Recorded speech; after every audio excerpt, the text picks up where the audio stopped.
Marcy, do you know what prescribed procrastination is? You don't, because I invented it myself. I'm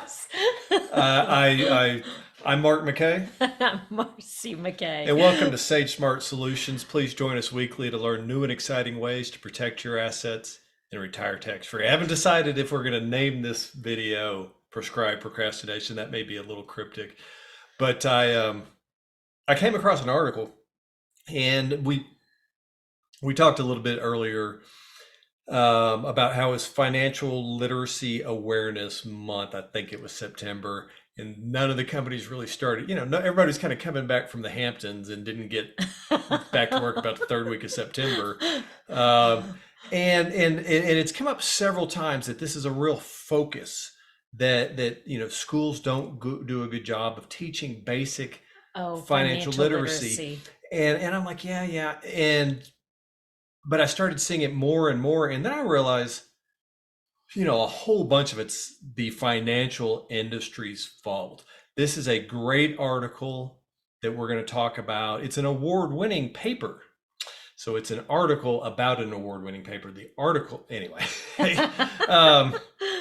But just all these things and these initiatives and these, there's some 501c3s that have started programs and things. But if you look at it, like this particular article, this is an article that totally agrees with what we've been preaching for the past 15 years, that there is an inherent bias in the advice that CPAs is what these people have focused on. But they also talk about Fidelity and Vanguard are kind of giving bad advice. And we've talked about how there's such a conflict of interest that these the Edward Jones and the Merrill Lynch's or I guess it's Bank of America now, have for years and years always said, delay taxes, only take out the minimum that you have to pay taxes on, defer. And because the theory, the thinking is, I'll have lower expenses in retirement, I'll have less income, and it's just not realistic. When they came out with these studies and said, well, you should delay taxes, you want that triple compounding, Right. they weren't expecting that the cost of housing would go up as much as it did, that the cost of healthcare would escalate like it has. So it didn't work. And so it depending on your situation, it might be smarter to pay taxes now rather than delay or defer down the road. In a lot of situations, it really is. And if you think about it, what the article breaks down, which is something we've been saying all along, is the biggest factor in your portfolio longevity. And these are not words that I would use in common language, which is part of the problem with financial literacy, but where was I going with this? That about deciding if it's smarter to delay or defer taxes. That the biggest factor is not, well, I'm making 70% of what I made when I was working. It's what the tax rates are.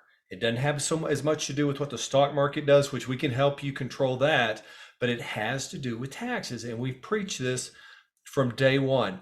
Why leave that to chance when you don't have to? We have strategies that can provide you with a tax-free retirement income, which makes it so much easier. You don't have to worry about, well, am I putting a tax burden on my heirs? Am I putting a tax burden on myself? Right, and that's what I was going to ask. Isn't that also a consideration? How is either paying taxes now or deferring it, how's that going to affect my family's financial future, my heirs, who I want to pass my money on to? Yeah, well, let's go ahead and take a look at the article.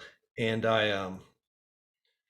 so here's the article, and like I said, the paper won an award, and I got kind of excited. I was like, okay, I want to read something that's well written, and this is a topic that comes up a lot lately. It's a paper about the paper. In all respect to John, there's several Italian words that I'm trying not to offend anybody with the way I pronounce them, but John Manganero, and it's actually a well-written article. He just needs to, I will be looking at the article on my phone, so if it looks like I get distracted, we're getting fancy here. But he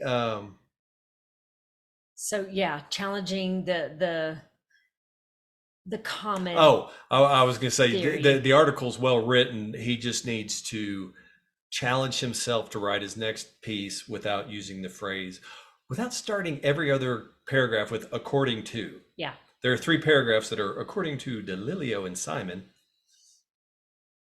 which I guess that's he's trying to defer that this is not me saying it, Right. but the article talks about the paper, which did a study that shows how achieving tax alpha. Okay. So that is getting extra return because of your tax efficient strategies and planning ahead of time. More bang for your buck. Well, yeah, and more of your buck, you get to keep more of that bang, Right. not send it to pay the interest on the debt in Washington. But it talks about how they call it the my glasses are really crooked today, but they call it the common withdrawal theory, which is the advice you've been getting. It's common. It's basic. If you're listening to Dave Ramsey about how to take distribution advice, stop it. He's preaching to the people who are deeply in debt and trying to dig their way out, not people who are accumulating real wealth. He doesn't understand how these tools work. So, where were we? Tax alpha, trying to achieve tax alpha. Oh, he was talking about how the Fidelity and the Vanguards usually espouse the common withdrawal theory, which is what we were talking about, that when you have these tax deferred accounts, you want to leave them alone as long as possible.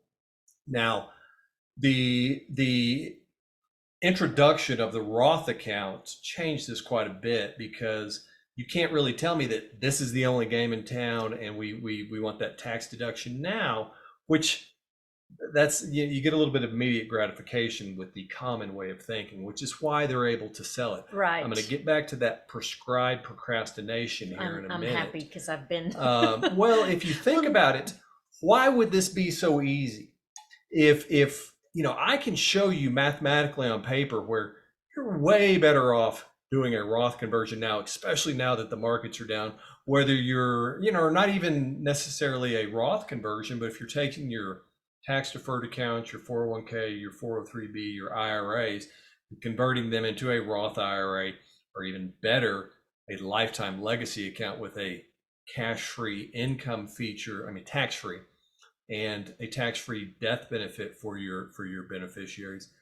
Now is the time. That is not the common approach, right? But they're showing that taxes in the future are something we need to consider, and will have a much bigger impact on how long your portfolio lasts than getting 6 versus 7, or 8 versus 10. So basically, one size does not fit all. Every family's different, and so you need to look at different factors. Right, and the common wisdom of deferring taxes may not be the best thing for your family if you're trying to accumulate wealth. Right, and so how does this get back to prescribed?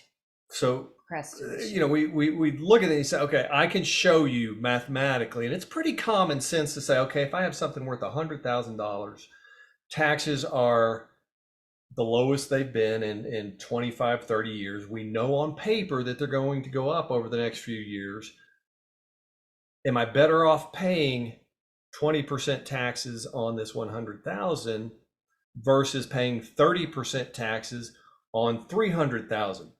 And you're like, well, how am I going to, if you're not planning on growing that account, then what are you doing in the first place? Just go stick it in some place earning a tax-free interest rate. So, but you think, okay, why is it so easy for them to sell this?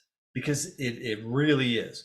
And the reason that Merrill Lynch and, the Dave Ramsey advisors and Edward Jones all have a bias here is if you've got $1 million in their accounts, in their tax deferred accounts, right, and you're paying 1.5% a year to Bob Jones at Edward Jones, so they get to charge you fees. They get to charge you fee. And if you do a Roth conversion or you pay the taxes on it now, well, that reduces that amount. So if you go from $1 million to 800,000, right, and the bigger your portfolio is, they just went from making $15,000 a year. Well, I don't think they care about that. But they don't. they're charging their fees based Right. on the value of your Right. portfolio. That's what they're really concerned with. So if you look at it and say, okay, I've got 10 years to grow, taxes are probably going to be higher in the future because we have a $30 trillion debt in this country. Right. We're running at about a $700 billion deficit. It just makes sense that taxes are going to be higher, and this defer does not make sense. Right. But the reason they're able to sell it is because it is prescribed procrastination. It's immediate gratification with somebody from a position of authority giving you permission. So it's like if your doctor says, you know what, don't get in shape now, put it off, go eat that chicken fried steak, and watch 7 hours of, I don't know what people, the Bachelor Marathon. Yeah, it's kind of like groupthink. You hear it over and over enough, you think, oh yeah, that makes sense. Well, sometimes they're telling us what we want to hear. Right. We're like, you know what? I don't want to pay taxes. I don't want to sit down and take a good chunk of my net worth and send it to the IRS. And if that's you, let us know. Let us put together a plan. We can show you how you can use those assets to finance your tax bill. But all this is very custom. So when you go and your guy's like, oh no, well, we want to just leave it in your 401k or your IRA as long as possible until they make you take it out. But think about that, until they make you take it out. Because if you got your money in an IRA, at some point they will make you take it out. And guess what? When they make you take it out, they tell you how much you have to give to them. Right. So if you'd like us to, I don't think I can send the actual article, but I could send a link to the article if people would like to see it. It's interesting. It's easy for me to say because they're agreeing with what I've been saying for the past 10 They're years. Brilliant. But if you've got, Marcy, what is your IRA? An IRA is an IOU to the IRS. That sums it all up, people. So do some planning. Delaying taxes is quite often not the best strategy.